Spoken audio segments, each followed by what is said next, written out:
This is going to be a pretty short video for a change. I just have a few things I want to say about David Foster Wallace in particular, and actually show a couple of physical gifts that I received from the same person in the same year, actually. So first off, I just the other day posted on Facebook a long text thing, which I called my pipe bomb. And it was something that I'm very proud of it. I already made an Instagram story linking to it, and I'll include a link to it in the comments here.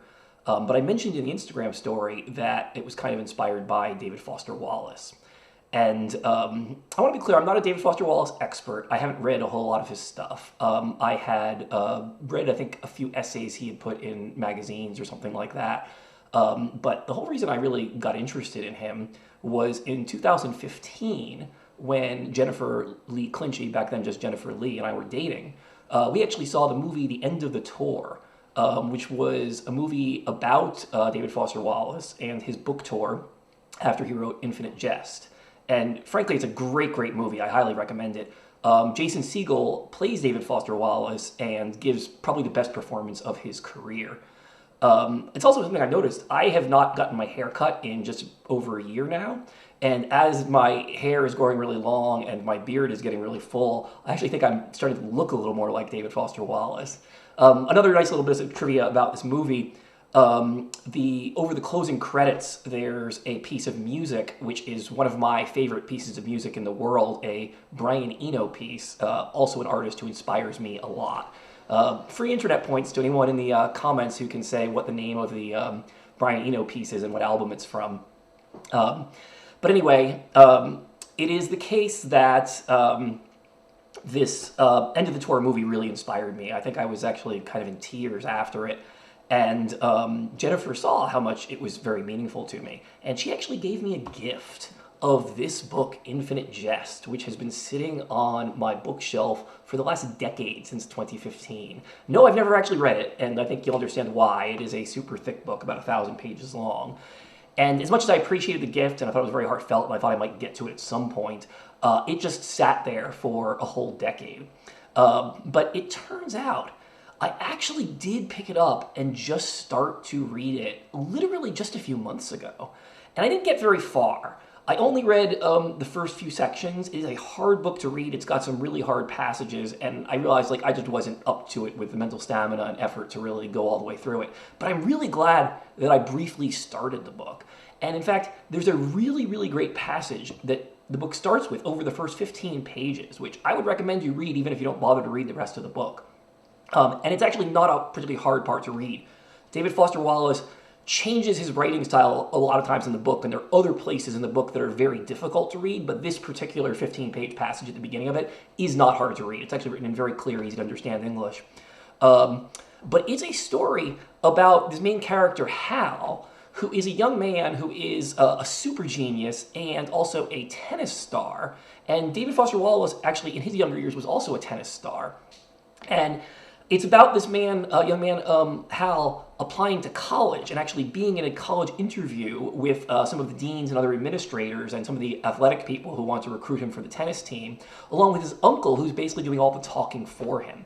And everything seems to be going really, really well until Hal actually opens his mouth and starts speaking. And one of the things that comes out, it's all told from Hal's point of view in his thoughts, is that Hal knew this was going to happen as soon as he spoke. And he and his uncle were sort of secretly, covertly trying to make it that he never had to talk. But it turns out that when Hal started speaking, every word he said was just like a monstrous howl, was super loud screaming or just inhuman sounding, and it completely scared the hell out of all the administrators so that Hal lost his chance to actually get into the college.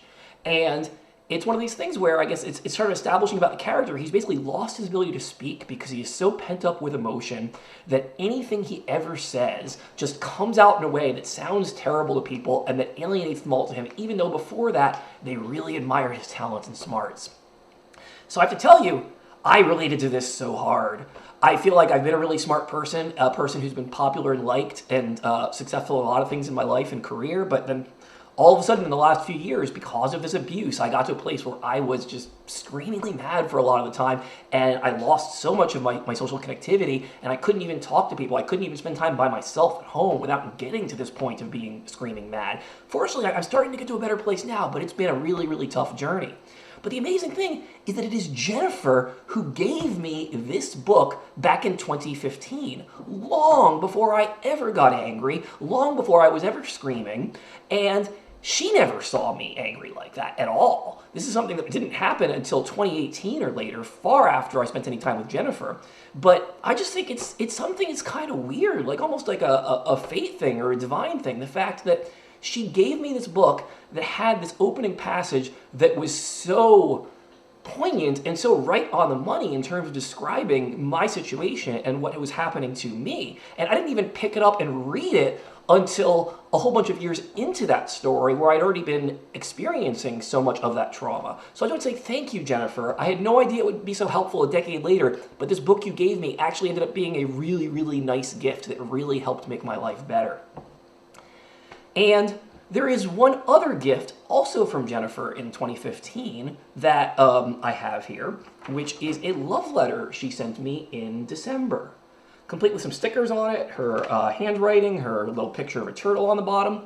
And you can actually see this full love letter in a way that is legible, and there's also a text transcription of everything that's on it in the section of the Splendid Post to the Conspiracy that has my appeal document to NASPA. I'll include a link to that in the comments.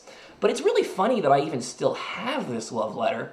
And the reason I do actually is because I'm kind of an archivist. I keep a lot of stuff. My ex-wife taught me to keep a filing cabinet of a bunch of old papers and not throw things out. And I actually dated a woman in DC before Jennifer who went to library science school and became an archivist. So like it's something that's been sort of instilled in me is saving a lot of the old documents. But I didn't even remember I had this letter. It turns out, back when I first decided I had to take Jennifer and Evans to court, and I was working with my first lawyer, Clifford Davidson, I actually had to go back through some of my files because he specifically asked me about how much money I had spent on therapy and things like that, on psychological treatments for the psychological damage these people had done to me. And I tried to get some of these records from my insurance companies and whatnot online, but this was going back a bunch of years. I couldn't easily get everything online, but I still had reams of paper documents by which I was able to reproduce to the penny how much money I'd spent on therapy and everything like that. But it turns out, while I'm digging through this filing cabinet, looking for all these records about money I spent on therapy, I actually came across this love letter from Jennifer. And this was in late 2022, before I ended up taking them to court in 2023. And the really funny thing about it was only a few days after that that I even found out about the documents that Jennifer and Steve Pellinen and Lola had submitted in the second round on September 9th in response to my initial response to NASPA, in which she doubled down on her lies and defamation. And in particular, one of the things she did was she told this whole lying story about how I yelled at her in Australia, which didn't happen at all. And part of what was so funny about that is that the reason she did this is because I had already earlier told the same story about what happened in Australia when I was very calm and was just sort of upset about some of the things she had done. And she tried to take stories she heard from Lola or other people about how angry I was many years later and paint me back in this time in 2015 as being a really angry person in a way that was completely false, had no bearing on reality, making it sound like she was scared to be in a relationship with me, all these sorts of things. But it turns out that the date she was talking about when we were in Australia having this interaction was actually about 2 weeks before she sent me this particular love letter. So I had actually just found it in my filing cabinet, this perfect evidence to just dispute her story, literally a few days before I found out all the details of the lies she was telling about the story in Australia. And I had this just obvious piece of evidence that was really, really handy to just blow holes in her story. So Jennifer, thank you also for giving me this love letter. I am so thankful you gave it to me. Not because of how nice it was. I did feel like that at one time. It was a very nice letter. But because of how much you gave me just the right evidence to completely blow away your story and destroy your reputation and let the world see what a liar you are. So I'm very happy about both of those. And I do think that it's kind of funny, the David Foster Wallace connection. But I also want to say a little more about how much Jennifer was lying here. Because there's actually another email I'm going to read you a snippet from that was actually something I sent to a friend, Heather McCall, back on Friday, May 26th of 2023. And this was actually just shortly in the days before I submitted that appeal document, which is linked in the comments and which includes the picture of this love letter, because I was consulting Heather for some advice on it, and she did help me make some changes and improve that particular appeal document. We were also considering her writing a statement in support of me, but we couldn't come to a full agreement on what that was going to look like, so we opted not to go in that direction. But I'm just going to share this little email snippet that I sent to Heather. In section 5B of Jennifer's April 2022 statement, she tried to claim that I was harassing, but only one of the sources she quotes is something I said to her. It was precisely the passage in my January 5th, 2017 email that I apologized for a year and 3/4 later. Everything else in that section was either 1, a snippet of the Splenetic.net blog, or 2, a quote from a friends-only Facebook post that I made and Jennifer did not have access to, but that she got her friends to screenshot and pass back to her. She spent many hours digging through my writings and cherry-picking passages that she could write a false narrative about where my mind was at. She hadn't seen me in 4 years, and all of the writings she was looking at were at least 2 years old. These are not the actions of a traumatized person who was trying to avoid me. These are the actions of someone who was actively, maliciously, and premeditatedly trying to destroy my life. And I'll put the full text of that email snippet in the description of this video as well. But I just wanted to share that for a little more perspective on how I know Jennifer and Evans and Lola tried to paint this picture like I was haunting them. It was very much the case they were haunting me. It was the case there was a massive amount of malice and premeditation in them trying to destroy my life. And I feel like one of the very unfortunate things about them successfully getting this thrown out of court is that we never really got to go to court and have those conversations and show that full story of how much malice there actually was on their part. But I also want to say that it's amazing that even though they won, they didn't do the right thing or the smart thing all the time. I'm kind of astounded in a lot of ways by the fact that they submitted these statements on September 9th. Because if you look back at the original document that I submitted on September 6th, that was my initial response to NASPA and everything like that, the one that I emailed to Steve Pellin and then enabled them to write more stuff in response before they actually had the NASPA advisory board meeting about it. Right in the very first paragraph, I mentioned the word defamation. Now, at the time that I submitted this, I had not yet taken them to court for defamation. But that was sort of brewing. I was working on the possibility that I might take them to court for defamation. And I feel like anyone who could read between the lines, it should have been pretty obvious that they were potentially guilty of defamation and that a defamation lawsuit was potentially coming.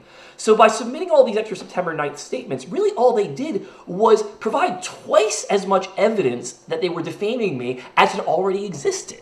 And actually, Steve Pellin got himself in potential legal trouble by submitting his statement as well. It was something I talked about with my lawyers. I quite possibly could have made Steve Pellin a defendant in the case for defamation, and I didn't end up going that way, and he and his family should thank his lucky stars that I didn't.